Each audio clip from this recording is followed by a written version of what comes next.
Welcome back on program. So viewers TV 84 ਨੂੰ ਇਹ ਫਕਰ ਹੈ ਕਿ ਸਾਡੇ ਨਾਲ ਜਿਸ ਪ੍ਰੋਗਰਾਮ ਨਾਲ ਬਹੁਤ ਸਾਰੇ ਜਿਹੜੇ ਪਾਕਿਸਤਾਨੀ ਕਸ਼ਮੀਰੀ ਅਤੇ ਜਿਹੜੇ ਮੁਸਲਿਮ ਭੈਣ ਭਰਾ ਨੇ ਉਹ ਜੁੜੇ ਹੋਏ ਨੇ।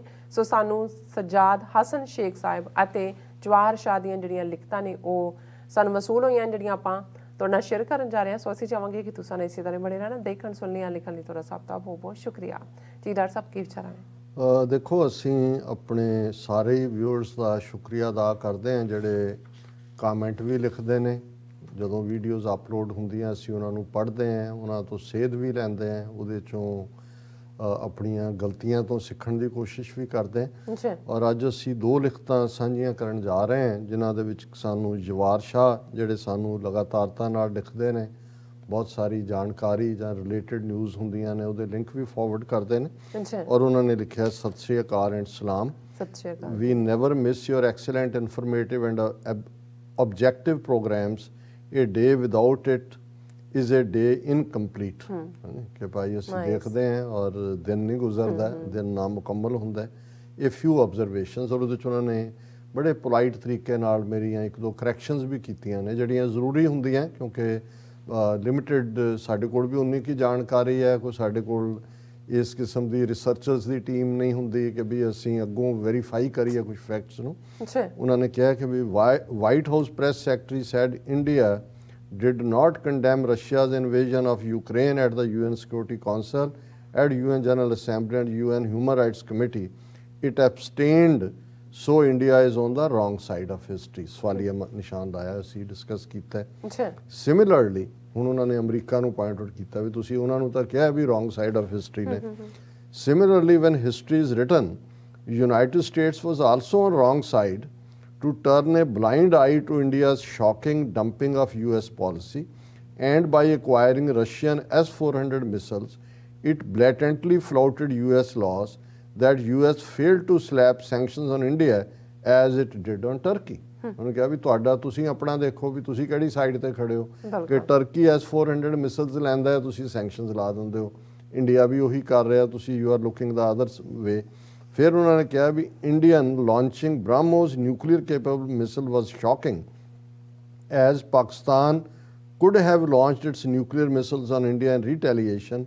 India's earlier provocation sent jets to bomb Kashmir that Pakistan shot down 2 Indian jets capturing Abhinandan.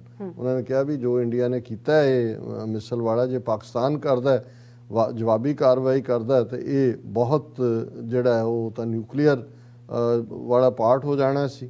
ਪਹਿਲਾਂ ਜਦੋਂ ਇੰਡੀਆ ਨੇ ਪ੍ਰੋਵੋਕੇਸ਼ਨ ਕੀਤੀ ਸੀ, ਜਦੋਂ ਉਹਨਾਂ ਨੇ ਜਿਹੜਾ ਆਪਣੇ ਜੈਟ ਭੇਜੇ ਕਸ਼ਮੀਰ 'ਚ ਬੰਬ ਸੁੱਟਣ ਲਈ, ਪਾਕਿਸਤਾਨ ਨੇ 2 ਇੰਡੀਅਨ ਜੈਟਸ ਨੂੰ ਥੱਲੇ ਸੁੱਟਿਆ ਔਰ ਅਭਿਨੰਦਨ ਨੂੰ ਫੜ ਲਿਆ ਸੀ। ਹੁਣ ਜਿਹੜੀ ਕਰੈਕਸ਼ਨ ਉਹਨਾਂ ਨੇ, ਕਿਉਂਕਿ ਮੈਂ ਜਦੋਂ ਬ੍ਰਹਮੋਸ ਮਿਸਲ ਕਿਹਾ ਤਾਂ ਮੈਨੂੰ ਲੱਗਦਾ ਸੀ ਵੀ ਜਿਹੜਾ ਬ੍ਰਹਮਅਸਤਰ ਲਫ਼ਜ਼ ਇਹਨਾਂ ਦਾ ਪੁਰਾਣਾ ਹੈ, ਚਾਹੇ ਸ਼ਾਇਦ ਉਹਦੇ ਤੋਂ ਬ੍ਰਹਮੋਸ ਉਹਨਾਂ ਨੇ ਲਫ਼ਜ਼ ਕੱਢਿਆ, ਪਰ ਜਵਾਹਰ ਸ਼ਾਹ ਜੀ ਨੇ ਕਰੈਕਟ ਕੀਤਾ ਹੈ। BrahMos missiles is joint venture between India and Russia. They established BrahMos Aerospace. It's based on Russian P.4 Orlink missile. The missile is named after 2 rivers, Brahmaputra of India and Moskva of Russia. That is how it was named. So ਇਹ ਜਿਹੜੀ BrahMos ਹੈ ਇਹ ਬ੍ਰਹਮਪੁੱਤਰਾ ਦਰਿਆ ਹੈ north East ਦਾ, ਉਹਦੇ ਨਾਂ ਤੇ, ਔਰ ਮੋਸਕਵਾ ਰਸ਼ੀਆ ਦਾ ਜਿਹੜਾ ਉਹਦੇ ਨਾਂ ਤੇ ਹੈ। ਸੋ ਇਹ corrected not on the Brahmastra. Indian Navy submarines also violated Pakistani waters. They were detected and could have been easily sunk, igniting a war. Pakistan again showed extraordinary restraint.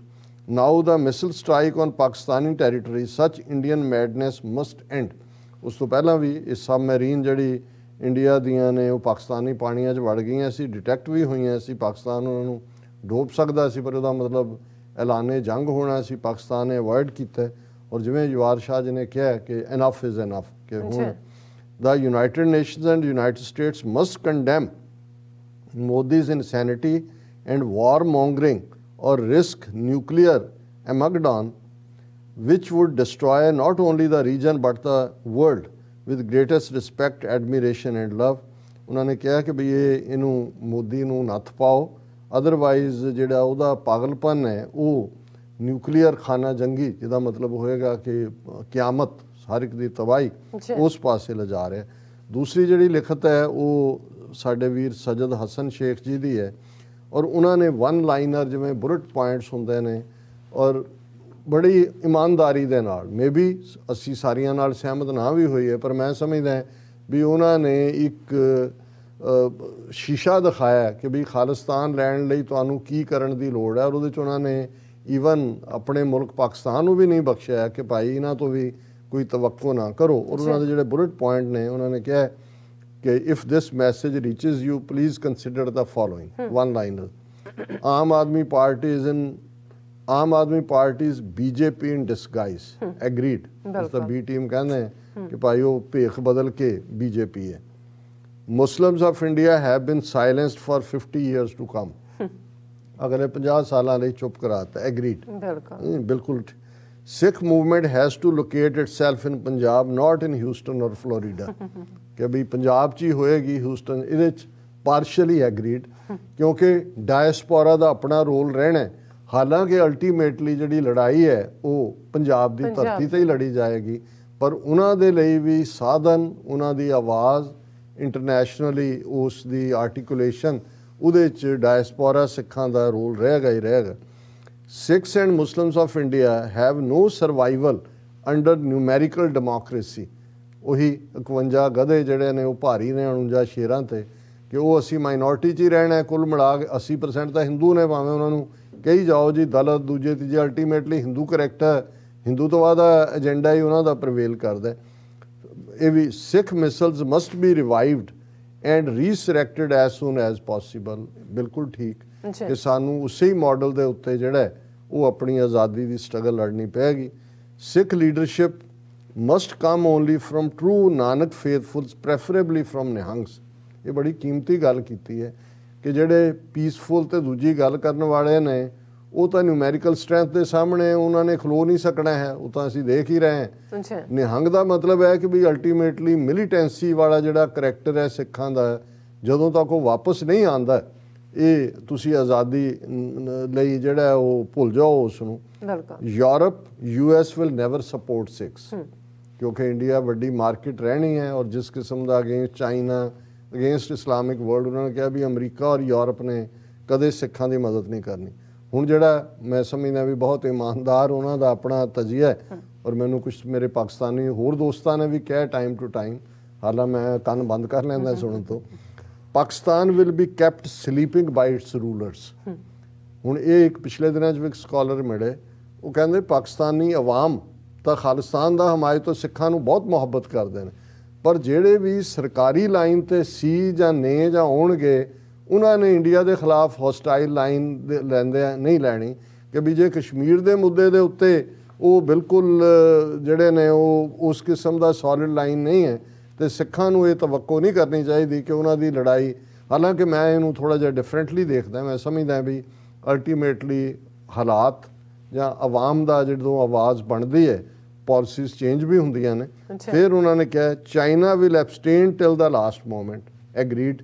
ਉਹ ਵੀ ਵਪਾਰੀ ਨੇ ਪੁਰਾਣੇ, ਉਹਨਾਂ ਨੇ ਵੀ ਦੇਖਣਾ ਹੈ। ਉਹ ਵੀ ਅਮਰੀਕਾ ਨਾਲ ਜਿਹੜੀ ਇੰਡੀਆ ਦੀ ਟਸਲ ਹੈ ਉਹਦੇ 'ਚ ਹੁਣ ਚਾਈਨੀਜ਼ ਫੋਰਨ ਮਿਨਿਸਟਰ ਇੰਡੀਆ ਜਾਣਾ ਚਾਹੁੰਦਾ ਹੈ, ਉਹ ਵੀ ਜਿਹੜੀ $150 ਬਿਲੀਅਨ ਦੀ ਉਹਨਾਂ ਦੀ ਟ੍ਰੇਡ ਹੈ ਉਹਨੂੰ ਵਧਾ ਕੇ 300 ਕਰਨਾ ਚਾਹੁੰਦੇ ਨੇ। Yes, Sikh homeland will come to life only after a 100,000 martyrdoms, ਕਿ 1 ਲੱਖ ਸ਼ਹੀਦੀਆਂ ਲਈ ਤਿਆਰ ਰਹੋ, ਫਿਰ ਇਹ ਹਕੀਕਤ ਜ਼ਾਹਰ ਹੈ ਕਿ ਇਹ ਬਿਲकुल ठीक कि भाई अल्टीमेटली को किसी को राज न दे हैं जो ले हैं निज बल से ले हैं। और ब्राह्मणवादी हिंदू तवी इन्होंने तो मुट्ठी कुट्टी हुई है, मुट्ठी घुलाण दे लई जिहड़ा सानू उस रस्ते ते तुरना पेगा। First thing first, no Ambedkar in Punjab, only Nanak. Thank you doctor sahab. So nice कि भाई अल्टीमेटली ये मत समझो भी तुहाडी लड़ाई किसी होर विचारधारा ने लड़नी है। अल्टीमेटली गुरु नानक साहब दे सिख उस रस्ते नूं चुनन। निहंग सिंह मीनस साडा जिहड़ा असली खासा है जिहड़ी साडे हथ च किरपान फड़ाई हुई है, और ज़ाहिर है कि इस गल नूं देख के कि भाई इधरों भी कुछ नहीं निकलना उधरों भी कुछ नहीं निकलना। सो बहुत बहुत शुक्रिया सजाद हसन शेख जी दा, तुसीं बड़ा ਜਿਹਨੂੰ ਕਹਿੰਦੇ ਨੇ ਕਿ ਵੀ ਤੱਤ ਕੱਢ ਕੇ ਸਾਹਮਣੇ ਰੱਖ ਦਿੱਤਾ। ਜੀ ਡਾਕਟਰ ਸਾਹਿਬ ਤੁਹਾਡਾ ਬਹੁਤ ਬਹੁਤ ਧੰਨਵਾਦ। ਸੋ ਇੱਥੇ ਲੈਣੇ ਬ੍ਰੇਕ, ਵਿਊਅਰਸ ਤੁਸੀਂ ਇਸੇ ਤਰ੍ਹਾਂ ਜੁੜੇ ਰਹਿਣਾ, ਮਿਲਦੇ ਆ ਆਫਟਰ ਦਿਸ ਸ਼ਾਰਟ ਬ੍ਰੇਕ।